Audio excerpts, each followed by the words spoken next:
महाराज Midas और सुनहरा स्पर्श।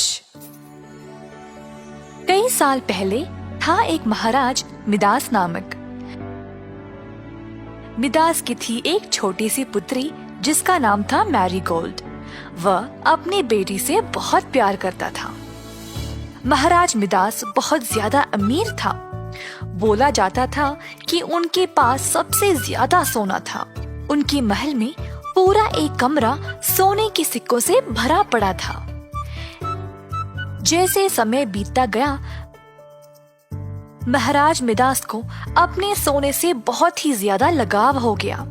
बल्कि उनको अपनी बेटी मैरीगोल्ड से भी ज्यादा प्यार अपने सोने के साथ था। इतना सोना होने के बाद भी वह और सोना पाने के लिए लालची बन गए। एक बार वह अपने सोने के कमरे में बैठकर सोने के सिक्के गिन रहे थे जब एक परी उनके सामने प्रकट हुई। परी का चेहरा सुंदर और उज्जवल था और उसके पंख सूर्य की तरह रोशन थे। उसके हाथ में थी एक अनोखी छड़ी जिसको भी पंख थे। मिदास, तुम दुनिया की सबसे अमीर आदमी हो।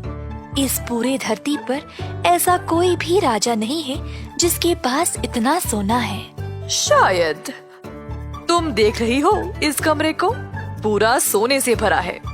परंतु मेरी इच्छा है कि मुझे और सोना मिले, क्योंकि इस दुनिया में सोने से बेहतर और कुछ भी नहीं। क्या आपको इस बात पर पूरा यकीन है? हाँ, पूरा। अगर मुझे आपकी कोई एक इच्छा पूरी करनी हो तो क्या आप मुझसे और सोना मांगोगे? अगर मेरे पास सिर्फ एक ही इच्छा है तो मैं ये मांगूंगा कि मैं जो भी छूऊं वो सोने में बदल जाए। मैं तुम्हारी इच्छा पूरी करूंगी। कल सूर्योदय से तुम जो भी छुओगे वो सोने में बदल जाएगा। पर मैं तुम्हें चेतावनी दे दूं कि यह शक्ति तुम्हें खुश नहीं रखेगी। मैं ये जोखिम ले लूंगा। अगली सुबह महाराजा मिदास जल्दी उठा।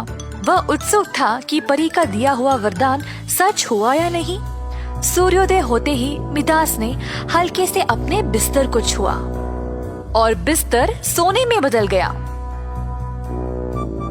कुर्सी और मेज को छुआ और तुरंत वे भी सोने में बदल गए। महाराजा खुशी से पागल हो गया। कमरे में इधर से उधर दौड़ने लगा, हर एक चीज को छूते हुए, और सब कुछ जादू की तरह चमकीले सोने में बदल गया। जल्द महाराज को भूख लगने लगा तो वह नाश्ता करने तैयार हुआ। जब उसने पानी का ग्लास उठाया तो ग्लास के साथ साथ पानी भी सख्त सोने में बदल गया। पानी का एक बूंद नहीं मिला। रोटी भी उनके छूते ही सोने में बदल गया। मांस भी सख्त पीला और चमकीला बन गया। खाने के लिए एक भी चीज नहीं बचा। सब कुछ सोना, सोना, सिर्फ सोना। अचानक से उसकी छोटी बेटी बाग से दौड़ते हुए आई। डैडी, डैडी कहते हुए छोटी लड़की अपने पिताजी की बाहों में आ गई और महाराजा ने उसको हल्का सा चूमा। अचानक महाराजा का मन पीड़ा से भर गया और सब कुछ अंधेरा लगने लगा। दुखी होकर उन्होंने उस परी को पुकारा जिसने उनको ये वरदान दिया था। महाराज भीख मांगने लगा। ओ महान परी, ये वरदान नहीं शाप है। कृपया इसको वापस ले लो और मेरा सारा सोना भी ले लो। बस मेरी बेटी मुझे लौटा दो। उसी समय परी उनके सामने प्रकट हुई और बोली, तो क्या आपको अभी भी लगता है कि दुनिया में सबसे महान चीज सोना है? नहीं, नहीं, रोया महाराज। मुझे सोने से नफरत है। क्या आपको पूरा यकीन है कि अब आपको ये सुनहरा स्पर्श नहीं चाहिए? मैंने अपना सबक सीख लिया है। मुझे अब पता है कि दुनिया में सबसे महान चीज सोना नहीं है। ठीक है, इस घड़े को लो। इसमें परी के आंसू हैं। इसको उस हर चीज पर छिड़कना जो आपके स्पर्श से सोने में बदला था।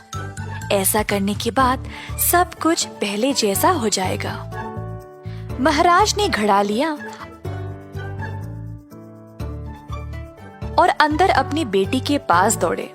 सबसे पहले उन्होंने अपनी बेटी पर उन आंसुओं को छिड़का।